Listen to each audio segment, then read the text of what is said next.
প্রিয় ষষ্ঠ শ্রেণীর শিক্ষার্থীরা, তোমরা সবাই কেমন আছো? আশা করি ভালো আছো। আমি মোহাম্মদ সিফায়াত আছি তোমাদের সাথে। ইজি মেথডের পক্ষ থেকে তোমাদের সবাইকে সুস্বাগতম।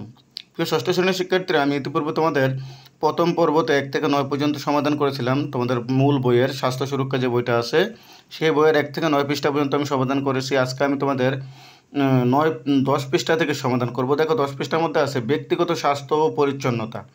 বলছে যে ব্যক্তিগত স্বাস্থ্য ও পরিচ্ছন্নতা, তোমার ব্যক্তিগত স্বাস্থ্যটা, নিজের স্বাস্থ্যটা এবং সেটা কীভাবে পরিচ্ছন্নতা রাখবে সেটা বলছে। সুস্থ স্বাস্থ্য বজায় রাখতে আমাদের কতগুলো স্বাস্থ্যকর অভ্যাস গড়ে তোলা দরকার। মানে আমাদের যদি শরীরটা সুস্থ রাখতে আমরা চেষ্টা করি, তাহলে আমাদের কতগুলো কী করতে হবে? আমাদের স্বাস্থ্যকর অভ্যাসকে গড়ে তুলতে হবে। এগুলো কি সেটা নিচে দেওয়া হলো। দেখো, বলছে প্রতিদিন অবশ্যই সকালের খাবার সহ পর্যাপ্ত পুষ্টিকর খাবার খাওয়া। 2 নম্বরে হচ্ছে খাওয়ার আগে হাত ধোয়া। 3 নম্বরে হচ্ছে বাইরের খোলা ও কৃত্রিম রঙযুক্ত খাবার না খাওয়া। দিনে কমপক্ষে 7 থেকে 8 গ্লাস বিশুদ্ধ পানি পান করা। তারপর বলছে দেখো, শরীরের বৃদ্ধি, রোগ প্রতিরোধ ক্ষমতা বাড়ানো এবং কর্মক্ষম থাকার জন্য সুষম খাবার খাওয়া। তারপর বলছে প্রতিদিন ঘুমাতে যাওয়ার আগে এবং সকালে খাবারের পরে দাঁত পরিষ্কার করা। নিয়মিত শরীরচর্চা ও খেলাধুলা করা। তারপর হচ্ছে পরিমিত ঘুমানো এবং বিশ্রাম নেওয়া। বেশি রাত না জাগা এবং ভোরে ঘুম থেকে ওঠা। অতএব এই যে আমাদের কতগুলা লক্ষণ দিয়ে দিয়েছে অভ্যাস গড়ে তোলার জন্য, কতগুলা লক্ষণ আমাদেরকে এখানে দিয়ে, সেগুলো কিন্তু আমরা খুব ভালো করে যদি মানি, তাহলে কিন্তু আমাদের স্বাস্থ্য, নিজের ব্যক্তিগত স্বাস্থ্যটা ঠিক থাকবে এবং স্বাস্থ্যটা পরিষ্কার পরিচ্ছন্ন থাকবে। তো প্রিয় শিক্ষার্থী, আমি নিচে চলে যাই। দেখো এখানে কী বলছে, দেখো শরীরচর্চা ও খেলাধুলা তুমি কী করবা সেটা সেক্ষেত্রে বলছে যে শরীরচর্চা ও খেলাধুলার অনেক উপকারিতা রয়েছে। তুমি যদি শরীরচর্চা মানে কি? ব্যায়াম।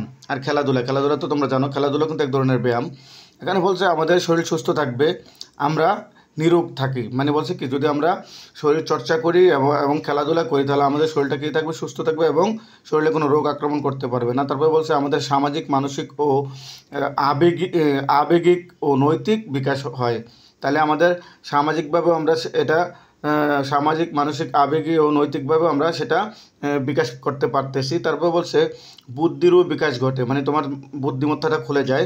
লেখাপড়া ইতিবাচক প্রভাব ফেলে, খেলাধুলার মাধ্যমে স্মরণশক্তি বাড়ে। তাহলে বোঝা গেল কি, এতে করে তোমার খেলাধুলা যদি তুমি করো, তাহলে এক্ষেত্রে তোমার লেখাপড়ার ক্ষেত্রে মনোযোগী হবে এবং তোমার স্মরণশক্তিও বেড়ে যাবে। তারপর বলছে কি, পাঠে একঘেয়েমি দূর করা। মানে তুমি যে পড়াশোনা করতে অনেক সময় তোমাদের কী হয় যে আমি পড়বো না, এরকম এটা দূর হয় আর কি, তোমাদের এই একঘেয়েমিটা দূর হয়। তাই বলছে শরীরচর্চা ও খেলাধুলা দলগতভাবে কাজ এবং সমস্যার সমাধান করতে শেখা। তাহলে আমরা যখন খেলাধুলা করি, তখন সেটা কিন্তু আমরা দলগতভাবেই করি, আর শরীরচর্চাটাও কিন্তু অনেক সময় আমরা দলগতভাবেও করি। ঠিক আছে। তারপর বলছে দেখো, নিয়মিত শরীরচর্চা ও খেলাধুলা বিভিন্ন অনিয়ম করার মতো ক্ষতিকর অভ্যাস, যেমন রাত জাগা, সকালে দেরি করে ঘুম থেকে ওঠা ইত্যাদি থেকে দূরে রাখতে হবে। তাহলে বোঝা গেল আমাদের রাত জাগা যাবে না, এমনকি সকালে আমরা ঘুম থেকে দেরি করে উঠবো না। তাহলে আমাদের এই অভ্যাসটা ভালো না, এই অভ্যাসটা আমাদের জন্য ক্ষতিকর একটা অভ্যাস। তারপর বলছে যে খেলাধুলায় আত্মবিশ্বাসী বাড়ানো। একটা জিনিস মনে রাখবা, তোমরা যখন খেলতে যাও তখন চিন্তা করো কি যে আমরা আজকে জিতবো, এই যে একটা আত্মবিশ্বাস। এই জন্য বলছে যে খেলাধুলা আত্মবিশ্বাস বাড়ায়। তা বলছে মানসিক চাপ কমায়, তোমার মানসিক চাপটাও খেলাধুলা কমাতে পারে। তাহলে খেলাধুলা, সেটা কী ধরনের খেলাধুলা খেলবা সেটাও নিচে দেওয়া আছে। দেখো এখানে বলছে খেলা বা গেমসের ধরন, কোন ধরনের খেলাধুলা তোমরা করবা। বলছে কোনো ঘরের মধ্যে বা ইনডোর যে খেলা অনুষ্ঠিত হয়ে থাকে সেটাই ইনডোর গেমস, যেমন ক্যারাম, লুডো ইত্যাদি। ঘরের বাইরে অর্থাৎ খেলার মাঠে আমরা যে খেলাটা খেলি আর কি, সেজন্য বলছে ঘরের বাইরে অর্থাৎ খেলার মাঠ বা বড় খোলা জায়গায় যেসব খেলাধুলা অনুষ্ঠিত হয় সেটাই আউটডোর গেমস। যেমন মনে করো অ্যাথলেটিক্স, তারপর বিচিং, ফুটবল, ক্রিকেট, কাবাডি ইত্যাদি। ঠিক আছে, এগুলো হচ্ছে বাহিরের খেলা। তারপরে বলছে দেখো, শ্রেণীকক্ষে খালি হাতে সরঞ্জামাদি বিহীন বিভিন্ন ব্যায়াম, মানে আমরা কোনো সরঞ্জাম ছাড়াই আমরা কী করতে পারি? আমরা খালি হাতে ব্যায়াম করতে পারি। এখানে বলছে দেখো সেটা কীভাবে করবো আমরা। বলছে সাইড টু সাইড ব্যান্ড, মানে বলছে কি, সেটা হচ্ছে যেমন এই যে দেখো একটা ছবির মধ্যে তোমাদেরকে দিয়ে দিয়েছি, আমি একটু তোমাদেরকে দেখাই। আমি খুব দ্রুত চলে যাচ্ছি যাতে করে তোমাদেরকে অনেকটা দেখাইতে পারি। দেখো এখানে দিয়ে দিয়েছে। তো দেখো এখানে কী বলছে, দেখো সোজা হয়ে দাঁড়িয়ে পা দুটো একটু বেশি ফাঁকা করে দাঁড়াতে হবে। এরপর ডান হাত কোমরে রেখে ডান দিকে কাত হতে হবে। এই সময় বাম হাত কান বরাবর মাথার ওপর দিয়ে ডান দিকে কাত হতে হবে।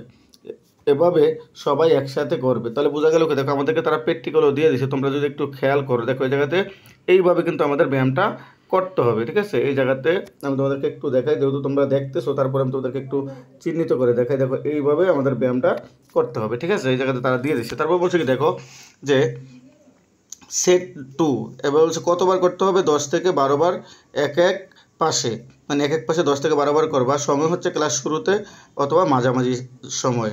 উপকারিতা, এই ব্যায়াম করলে উপকার কী হয় বলছে, এই ব্যায়ামের মাধ্যমে পেটের পাশে মাংসপেশির শক্তি বৃদ্ধি পাবে, সেশনের একঘেয়েমি দূর হবে এবং পাঠে মনোযোগ আসবে। মানে হচ্ছে তোমাদের যে পড়াশোনা করতে যে একঘেয়েমি তোমরা পড়াশোনা করতে চাও না, এটা দূর হবে, এমনকি তোমাদের পড়াশোনা করতে মনোযোগ আসবে। এই কথাটা কিন্তু এখানে বলে দিয়েছে।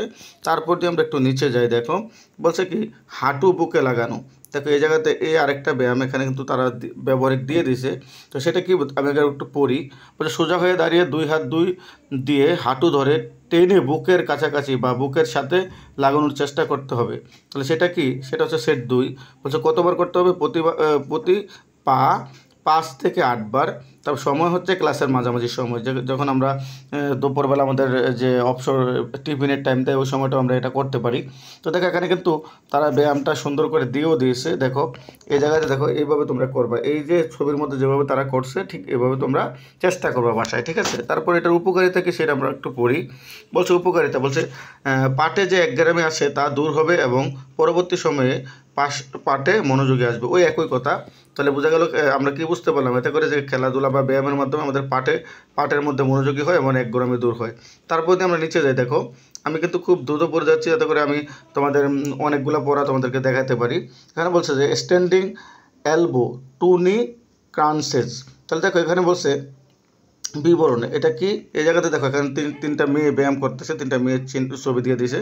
তো এখানে বলছে কি দেখো সোজা হয়ে দাঁড়িয়ে কাঁধ বরাবর 2 পা ফাঁক করে দাঁড়াতে হবে, হাত দুটো মাথার পিছনে নিতে হবে। এরপর ডান হাতের কনুই দিয়ে বাম হাঁটু স্পর্শ করতে হবে, বাম হাতের কনুই ডান পায়ের হাঁটুতে লাগাতে হবে। এভাবে একবার শেষ হবে। সেট 2 এর মধ্যে এখানে বলছে কি দেখো কতবার, 10 থেকে 12 বার প্রতি পাশে তুমি 10 থেকে 12 বার করতে হবে। যেহেতু 2টা পাশ তাহলে হচ্ছে 20 থেকে 24 বার করতে হবে। তারপর হচ্ছে সময়টা কি, সেটা হচ্ছে একই সময়ে যে ক্লাস শুরুর আগে অথবা ক্লাস শুরুর আগে যেটা করবা, আর না হয় মাঝামাঝি সময় টিফিনের সময় যেটা তোমরা করতে পারো।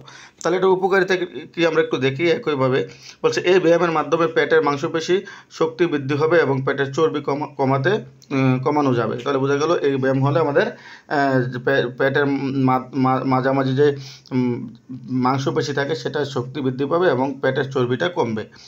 তারপরে দেখো আমরা যদি নিচে যাই, আমাদেরকে বলছে ট্রাইসেপ ডিপস।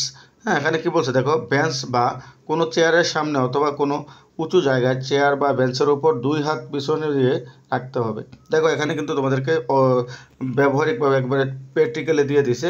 তারপরে দেখো এরপর সামনের দিকে পা সোজা করে অথবা হাঁটু ভাঁজ করে পিঠ সোজা রেখে হাতের ওপর ভর দিয়ে উপরে ওঠানামা করার ডিপস বলে। দেখো এই উপরে যে ওঠানামা করাকে সেটাকে ডিপস বলে। সেটা কতবার করবা, 5 থেকে 8 বার করবা।